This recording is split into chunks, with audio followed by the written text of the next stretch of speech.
ஓம் சாந்தி. 6/3/2024 சிவபாபாவுடைய இனிமையான மகா வாக்கியம். பாப்தாதா மதுபன். இன்றைய கேள்வி பதில்கள். முதல் கேள்வி, விநாசத்திற்கு முன்பு என்ன செய்ய வேண்டும்? என்ன செய்யணும்?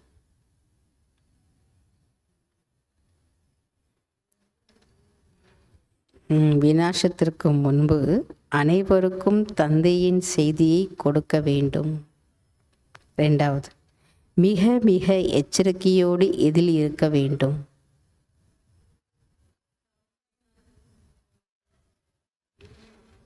காமம் என்ற மகா எதிரியிடம் மிகவும் எச்சரிக்கையாக இருக்க வேண்டும். 3வது கேள்வி, யார் மகான் புண்ணிய ஆத்மா?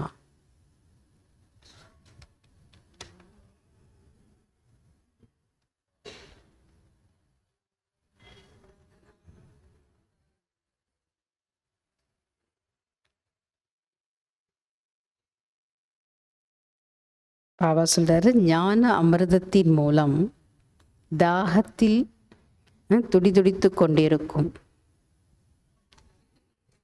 இல்லையா? ஞான அமிர்தத்தின் மூலம் தாகத்தில் துடித்துட்டு இருப்பாங்க, தவிச்சிட்டு இருப்பாங்க. அந்த மாதிரி இருக்கக்கூடிய ஆத்மாக்களின் தாகத்தை தனித்து திருப்திப்படுத்தக்கூடியவர்கள் தான் மகான் புண்ணிய ஆத்மா ஆவார்கள்.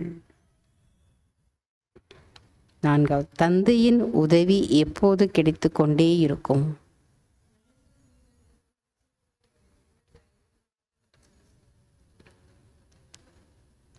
நடந்த முடிந்தவற்றுக்கு முற்றுப்புள்ளி வைத்து தைரியமாக முன்னேறி செல்லுங்கள். அப்பொழுது தந்தையின் உதவி கிடைத்து கொண்டே இருக்கும். fill in the blanks. First, நினைவில் இருந்து டேஷ் ஆக வேண்டும். நினைவில் இருந்து தூய்மையாக வேண்டும். 2வது, சத்தியுகத்தில் டேஷ் இருப்பார்கள் மற்றும் டேஷ் இருப்பார்கள். சத்தியுகத்தில் மிகவும் குறைவானவர்கள் இருப்பார்கள் மற்றும் தூய்மையாக இருப்பார்கள். 3வது, இப்பொழுது மீண்டும் தந்தையின் வழிப்படி நடந்து டேஷ் ஆகின்றோம்.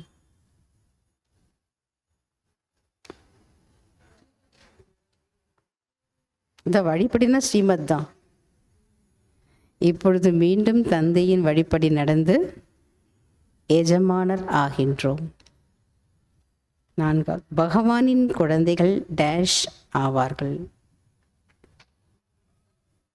பகவானின் குழந்தைகள் மிகவும் அன்பானவர்கள் ஆவார்கள்.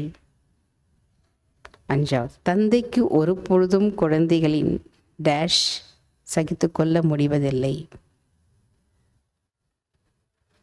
தந்தைக்கு ஒரு பொழுதும் குழந்தைகளின் துக்கத்தை சகித்து கொள்ள முடிவதில்லை.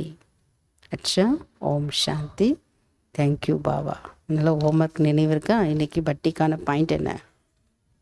வானப்பிரஸ்த நிலை.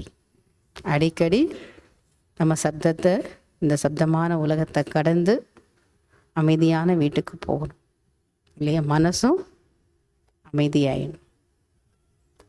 வானப்பிரஸ்தி அப்படின்றது அடிக்கடி நினைவுக்கு வரணும், வீட்டு ஞாபகம் வரணும். ஓம் சாந்தி.